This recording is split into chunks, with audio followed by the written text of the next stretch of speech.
আসসালামু আলাইকুম। বাজার থেকে পাকা মিষ্টি কুমড়া কিনে নিয়ে আসা হয়েছিল।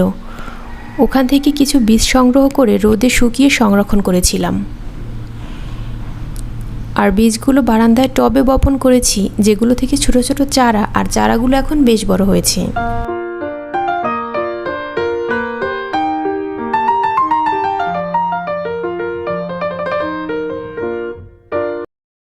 বারান্দায় গ্রিলের খুব একটা জায়গা বাকি নেই যেখানে মিষ্টি কুমড়ার ডগাগুলো পৌঁছে যায়নি।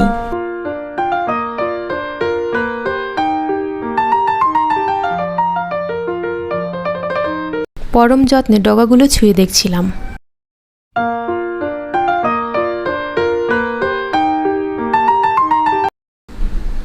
সকালের মিষ্টি রোদ যখন পাতার উপর পড়তো মনে হচ্ছিল ঝিলমিল করে। দেখুন, সকালের মিষ্টি রোদ মিষ্টি কুমড়ার ডগাগুলোকে যেন অন্যরকম করে তুলেছে। দেখলে মনটা খুশিতে ভরে ওঠে। এই ছিল বারান্দার ভিতরের দিকটা। এবার চলুন বাইরের ওভারভিউটা দেখিয়ে দিচ্ছি।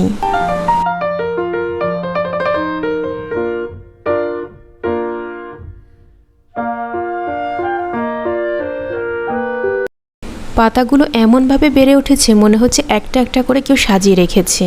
মনে হচ্ছে সবুজের সমারোহ।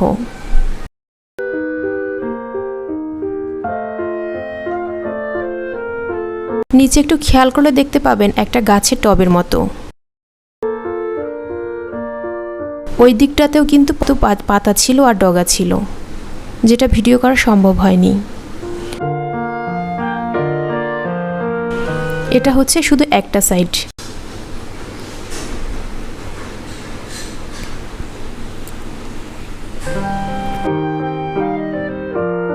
গাছগুলো যেহেতু ছোট টবে লাগানো ছিল, আর আমি ভেবে বীজগুলো শুধু শাকের জন্য বপন করব। কিছুদিন গেলে হয়তো দেখা যেত পুরনো পাতাগুলো হলুদ হয়ে যাচ্ছে। এজন্য আজকে ডগাগুলো কেটে নেওয়া হচ্ছে।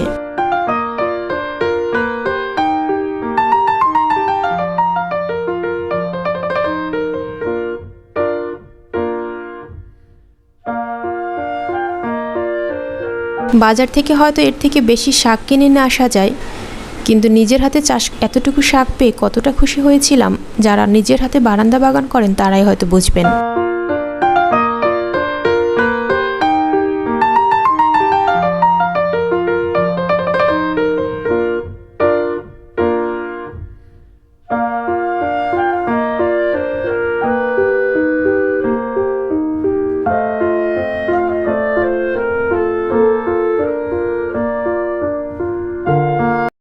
আমার পছন্দের মিষ্টি কুমড়া শাকগুলো পছন্দের মাছ ইলিশের লেজ দিয়ে রান্না করব। কেটে নেওয়া শাকগুলো খুব ভালোভাবে ধুয়ে নেওয়া হয়েছে। এবার চলুন রান্নাঘরে যাই।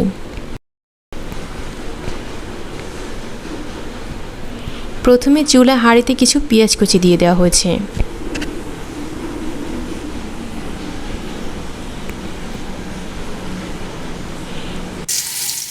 সামান্য করে দেওয়া হলো সয়াবিন তেল আর স্বাদমতো লবণ। পেঁয়াজের কালারটা একটু চেঞ্জ হওয়া পর্যন্ত ভেজে নিয়ে সামান্য পরিমাণ পানি দিয়ে হাফ চা চামচের মতো হলুদের গুঁড়া দেওয়া হলো।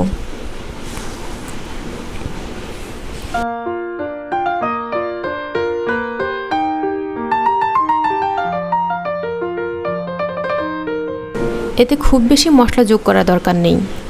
এবার দিয়ে দেওয়া হচ্ছে ইলিশের লেজ। যেহেতু ইলিশ মাছ দিয়ে রান্নাটা হবে, খুব বেশি মশলা ব্যবহার করলে ইলিশের ফ্লেভারটা নষ্ট হয়ে যাবে।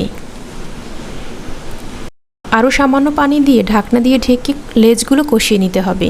এভাবে ঢাকনা দিয়ে কষালে মাছটা কিছুটা শক্ত হবে, রান্নার সময় খুব একটা ভেঙে যাবে না।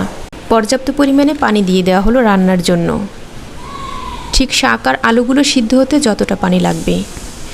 দিয়ে দেওয়া হলো কিছু আলুর টুকরো আর কিছু কাঁচামরিচ ফালি করে।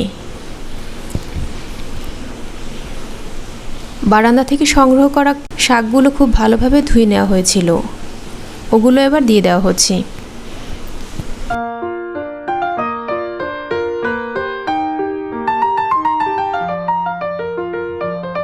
ঢাকনা দিয়ে ঢেকে চুলার আঁচটা একদম হাই করে দিয়েছি। 5 মিনিটের মধ্যে আর কোনোভাবেই ঢাকনা তুলিনি। এই যে দেখুন, 5 মিনিট পরে ঢাকনা তুলে নিচ্ছি। চুলার আঁচ কমিয়ে রান্না করলে শাকের কালা নষ্ট হয়ে কালচে হয়ে যায়।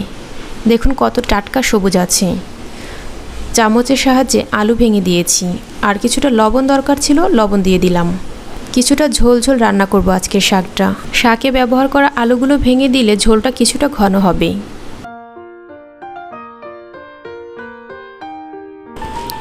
আজকের ভিডিওটা কেমন লাগলো অবশ্যই কিন্তু কমেন্ট করে জানাবেন। আমার চ্যানেলে আরও বেশ কিছু মজার মজার ভিডিও আর রেসিপি আছে, চাইলে ভিজিট করতে পারেন। যদি আমার ভিডিওগুলো ভালো লাগে তাহলে চ্যানেলের সাথে কানেক্টেড থাকতে প্লিজ আমার চ্যানেলটি সাবস্ক্রাইব করবেন, আর আমাকে সাপোর্ট করতে ভিডিওতে একটা লাইক দিয়ে উৎসাহিত করবেন। ভিডিওগুলো শেয়ার করতে পারেন আপনার ফ্রেন্ডস আর ফ্যামিলির সাথে। ভিডিওটা দেখার জন্য অসংখ্য ধন্যবাদ। আল্লাহ হাফেজ।